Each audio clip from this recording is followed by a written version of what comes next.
Hi అండి, welcome back to Vijaya home recipes. Devi నవరాత్రుల్లో 6వ రోజు అమ్మవారి అలంకరణ.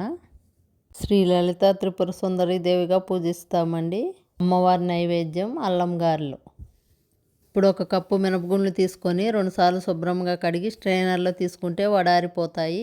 లోపు చిన్న మిక్సీ జార్ తీసుకొని 2 ఇంచుల అల్లం ముక్కలు, 4-5 పచ్చిమిర్చి, కొంచెం సాల్ట్ తీసుకొని కచ్చా పచ్చగా గ్రైండ్ చేసుకోవాలి. మళ్ళీ ఇదే జార్లో కొంచెం మినపప్పు వేసుకుంటూ పల్స్ మోడ్లో గ్రైండ్ చేసుకోవాలి. ఒకసారి గ్రైండ్ అయినాక ఫ్రిడ్జ్లో వాటర్ పోస్తే గారెలు గుల్లగా వస్తాయండి. పిండిని మరీ గట్టిగా గ్రైండ్ చేసుకోకూడదు, మరీ పల్చగా గ్రైండ్ చేసుకోకూడదు. ఈ విధంగా పప్పు అంతా గ్రైండ్ చేసుకొని ఇప్పుడు ఇందులోకి 1/2 స్పూన్ సాల్ట్, ముందుగా గ్రైండ్ చేసి పెట్టుకున్న అల్లం పచ్చిమిర్చి పేస్ట్, 1/2 స్పూన్ జీలకర్ర, సన్నగా తరిగిన కరివేపాకు వేసి ఈ విధంగా బీట్ చేసుకోవాలి.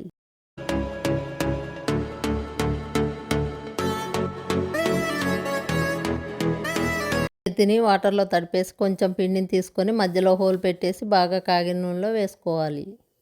అటు ఇటు తిప్పుకుంటూ ఈ విధంగా గోల్డెన్ బ్రౌన్ కలర్ వచ్చేదాకా వేయించుకోవాలి.